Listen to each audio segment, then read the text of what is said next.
ছেলে নেই বলে না কখনো দুঃখ করবেন না, কারণ হ্যাঁ অনেকেই আছে যাদের ছেলে নেই বলে দুঃখ করে, কারণ অনেক রকম কারণ থাকে, মা বাবার শরীর খারাপ হলে রাত্রিবেলায় ডাক্তার দেখাতে নিয়ে যাওয়া হোক, বা আরো নানান ধরনের কারণ থাকে, বুড়ো বয়সে দেখার ব্যাপার হোক, তো অনেকেই সেটা দুঃখ করে। কিন্তু বিশ্বাস করুন, মেয়েকে যদি সুন্দরভাবে মানুষ করা হয় না, তাহলে সত্যি করেই ছেলের জন্য আমার মনে হয় না দুঃখ হওয়ার কারণ আছে, বরঞ্চ প্রাউড ফিল হবে ছেলের জন্য। কারণ রিসেন্ট আর কি সিঁদুর অপারেশনে সুফিয়া কুরেশি হোক, তো সেটা তার মা বাবার কাছে কতটা প্রাউড ফিল, তো সেরকম ভাবে তো আমরা মানুষ করতেই পারি।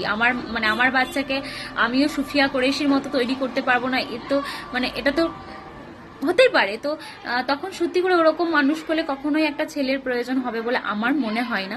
তো টাচুট আমি আমার মা আব্বুকে কখনো এটা বলতেও শুনিনি যে হ্যাঁ ভাগ্যিস আমার একটা ছেলে থাকলে ভালো হতো, দুটো মেয়ে, এরকম সত্যি বলতে কখনো শুনিনি। অন্য কেউ বলেছে আমার আব্বু মাকে, কিন্তু আমার আব্বু মায়ের মুখ থেকে আমি কখনো এটা শুনিনি, এখনো 25 বছরে শুনিনি। জানি না যখন বয়স হবে তখন হয়তো বলবে, কারণ সেই জায়গাটা হয়তো আমরা পূরণ করতে পারবো কিনা জানি না।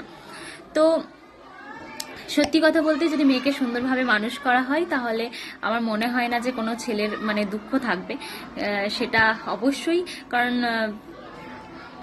যেটা আমরা যদি আমরা কখনো যেদিন সিন্দুর অপারেশনে সুফিয়া কুরেশি হয়েছিলাম, ভাগ্যিস আমরা তো হতে পারলাম না, বাট এরকম মেয়েকে যদি এরকম ভাবে মানুষ করতে পারি, সত্যি এটা প্রাউড, একটা প্রাউড মুভমেন্ট হবে একটা মা বাপের কাছে।